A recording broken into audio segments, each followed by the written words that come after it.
Hey, welcome back to Camely Art. I'm your host, Camely, the elf herself. So, a week ago, I put out a Twitter poll about what kind of content you would want to see, and of the only 5 votes it actually got, the winner turned out to be favorite art supplies, followed by About Me and I Don't Know, in a tie.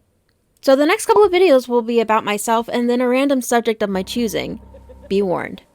Also, apologies in advance. I tried to get this actually set up and out by at least Tuesday, but with my work schedule, it's really hard, and yeah, working 60 hours a week doesn't really give me much time to work on editing videos unless I just skip sleep entirely. Moving on.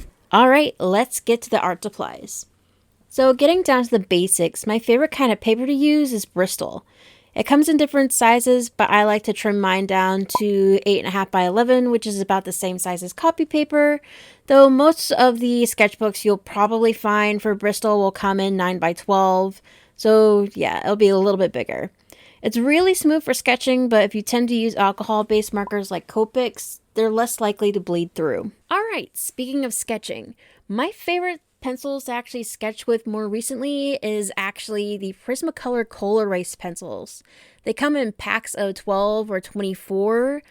For me, I actually like to use the non-photo blue and the crimson and red for sketching.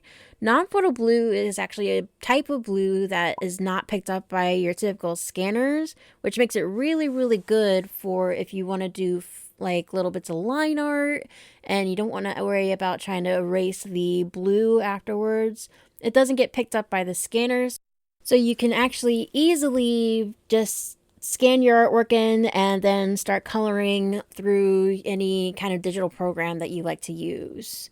For me, I find that they're actually really smooth to draw with and color with. So if you are looking for something just for basic sketching, or even if you want to do like little doodle work, I recommend doing the Prismacolor Col-Erase. I'll probably end up doing a review about these later on. I actually learned about these pencils through watching Draw with Waffles videos. Like, seriously, she's super, super cute. I love listening to her talk about her artwork. She gets so excited about it. But yeah, for me, they're actually really good with sketching. Now, onto fine liners. Fine liners, I like to use the Copic fine liners, mostly because the ink actually dries a little bit faster. When I don't actually have those, I switch over to the microns. Microns, though, you have to watch it because if they don't dry first, you can actually smear your artwork a little bit. So it's good to take a little bit of time to let them dry, like give it a good 5 minutes before you use any alcohol-based markers. For me, I try to stick with a size 0.5 and lower for little itty bitty details. And my favorites, alcohol-based markers. Now, these ones are all over the internet. You can see dozens of different like anime-based artists and fine artists use these markers. They're really great for blending, and the biggest name of them, Copics, which are super expensive to actually get the color barrel for, but not so much to get the replacement nibs and the replacement ink for inside them. Those ones are actually notorious for being really, really, really well done. They're a Japanese-based marker brand that, for me, they'll always be my pride and joy. They're also the first marker sets that I've always gotten. I've had sets that I've had around since I think maybe high school that I still hold on to. Another are Ohuhu markers, which is another product I heard from Draw with Waffles. I'm actually in love with these.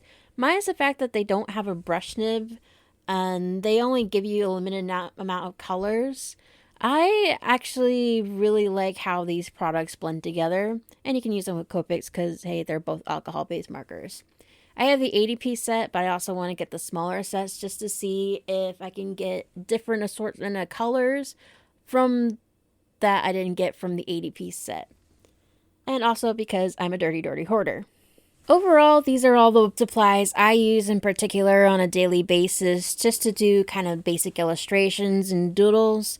I'll probably go through and review some of the items that I actually have and kind of give my personal opinion on some of these. I have some other alcohol-based marker brands that I'm not going to completely cover, but you'll definitely see them later on as I talk about them.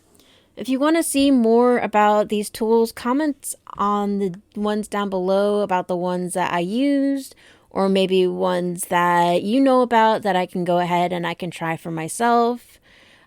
Big shout out to my new followers, CalArm Media and Brittany White, as well as some of the hidden ones that I saw. Thank you guys for subscribing. You get to see the early horrible stuff as this channel starts, but I greatly appreciate your support. So this is Kamui signing out. Enjoy!